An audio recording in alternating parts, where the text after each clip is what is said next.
Now that we know the basic parts of each and every vertebra, let's look at some of the other processes that stick out from the vertebra.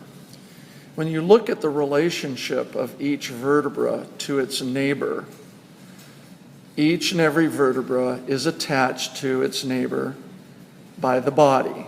In between each body is a disc of cartilage. We've talked about that already. But I want you to notice that in the posterior side of each vertebra, each and every vertebra is attached to its neighbor by a joint. Well, let's bring these up here where we can see them. If I take two vertebrae and look at how they attach, you can see that in a sense they hold hands with one another behind. Each vertebra has two features that stick up. The associated vertebra has two features that stick down, and the vertebra then attach themselves to one another in the posterior area by way of these features.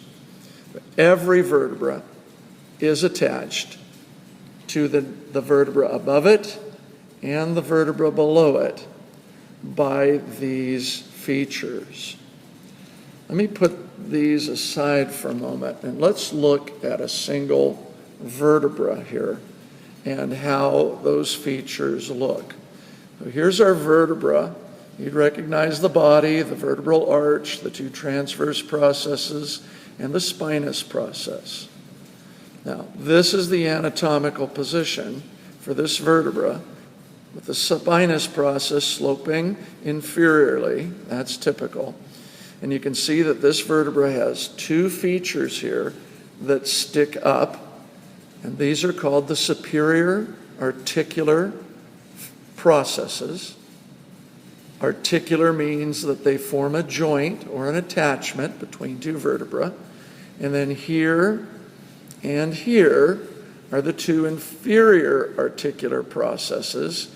These would be reaching down to attach to the vertebra below it.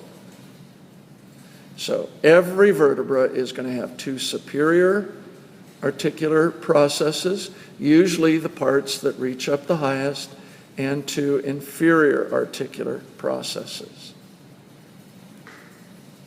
Now, on each and every process, there is going to be a flat surface. So if I turn this around a little bit, you'll notice that these two superior features have some very, very flat sides.